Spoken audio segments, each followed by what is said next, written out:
ঢাকা পোস্টের একটা নিউজ গতকালকে যারা 21 ব্যাচ সেশনের তিতুমির কলেজের সাংবাদিক সম্মেলন করছে, ওইটার একটা স্ক্রিনশট নিয়ে ডিউ ইনসাইডার পোস্ট করছে। ঢাবির অধীনে পরীক্ষা দিতে ইয়া বড় লোগো সহ সার্টিফিকেট চাচ্ছে টিইউ। মানে কি পরিমাণ ট্রলের শিকার। এই পরিচয় আসলে আপনি দিলে মানুষ চিনতে পারতেছে না, সেটা তো পরিচয়ের মধ্যে পড়ে না। আপনার যখন 7 কলেজ ছিল, 7 কলেজের পরিচয় দিলে আপনাকে চিনতো না। অ্যাফিলিয়েটেড জিনিস কি, অধিভুক্ত জিনিস কি, এই সব প্রশ্ন করতো। তো এই জিনিসটা আপনি রানিং থাকা অবস্থায় পরিচয় দিতে পারেন। কিন্তু আপনি দেখেন, আজকে যদি আপনি সেন্ট্রালের আন্ডারে আসেন, তাহলে সুবিধা কি? সেন্ট্রালের আন্ডারে আসলে আপনি অ্যাটলিস্ট পরিচয় দিতে পারবেন যে আপনি সেন্ট্রাল ইউনিভার্সিটির স্টুডেন্ট।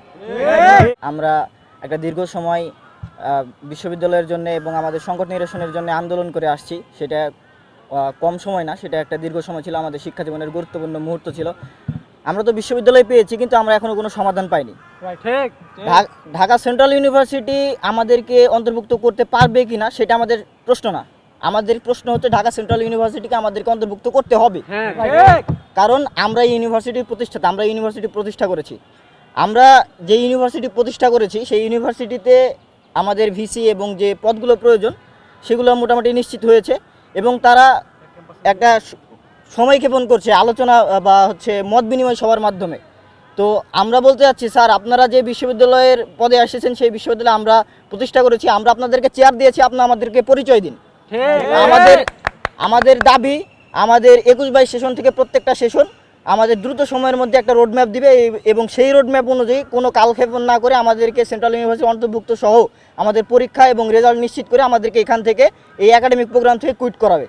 যত দ্রুত সম্ভব আমরা এখান থেকে আমাদের একাডেমিক প্রোগ্রাম শেষ করে বের হতে চাই। এই ধরনের ট্রলের শিকার আজকে না, পিছনেও অনেকবার হয়ে আসছি, অনেকবার না বহুবার হয়ে আসছি। গতকালকে তিতুমির কলেজে আমাদের শিক্ষার্থী প্রতিনিধি যারা আছে বা শিক্ষার্থী যারা আছে তাদেরকে কথা বলতে দেওয়া হয়নি, তাদেরকে মব শিকার করে তাদেরকে মারা হচ্ছে, তারা এখনও হসপিটালে ভর্তি আছে। তারই প্রেক্ষিতে আগামীকালকে আমাদের একটা বিক্ষোভ মিছিল আছে। বিক্ষোভ মিছিলের পর সন্ধ্যার সময় এটা সকল সেশন সমন্বয়ে সকল সেশন মিলে সেন্ট্রাল ইউনিভার্সিটির পক্ষে এই বিক্ষোভ মিছিল হবে, এবং বিকেলে সময় বলে দেওয়া হবে, বিকেলে সাংবাদিক সম্মেলন হবে। ওইখান থেকে ডিসাইড করা হবে আমাদের নেক্সট কর্মসূচি কোথায়, কিভাবে হবে।